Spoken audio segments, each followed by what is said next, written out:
Hello বন্ধুরা, চলে এলাম চায়না রান্নাঘরে। আজকের আমি বানাবো কড়াইশুঁটির খোলা ভাজা। আমার বর আজকের বাজার থেকে 5 কিলো কড়াইশুঁটি নিয়ে এসছে। তো ভাবছি কড়াইশুঁটি তো ছাড়াবো, খোলাগুলো দিয়ে কী করব। খোলাগুলো ভাজা করব। কিভাবে খোলাগুলো ভাজা করা যায় এটা আমি তোমাদের দেখিয়ে দিচ্ছি। তারপরে কড়াইশুঁটির খোলাটা, যেই খোলাগুলো একদম পরিষ্কার সেইগুলো নেবে। সেই খোলাটাকে এইভাবে তোমরা উল্টে নেবে। এইভাবে আস্তে আস্তে আস্তে আস্তে আস্তে আস্তে করে উল্টে নিলে পুরো সুন্দরভাবে এটা উঠে আসে।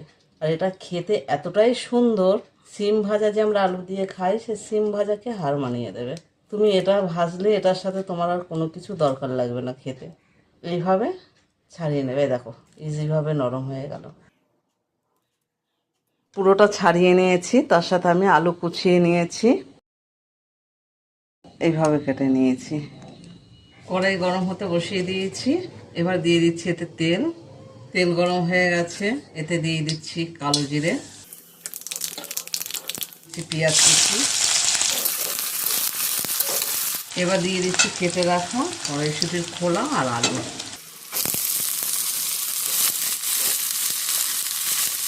এবার এতে দিয়ে দিচ্ছি পরিমাণ মতো লবণ, হলুদ গুঁড়ো, ছিঁড়ে রাখা কাঁচা লঙ্কা। এই রেসিপিটা আমার মাছের কাছ থেকে শেখা। আমি একটা জিনিস দিয়ে দুটো জিনিস বেরিয়ে গেল, ভাজা হয়ে গেছে, আলু সিদ্ধ হয়ে গেছে। এবার আমি নামিয়ে নেব। তোমরা অবশ্যই এই রান্নাটা করে খাবে। যদি ভালো লাগে আমাকে কমেন্টে জানিও, আর আমার চ্যানেলটিকে সাবস্ক্রাইব করে লাইক শেয়ার করে দিও।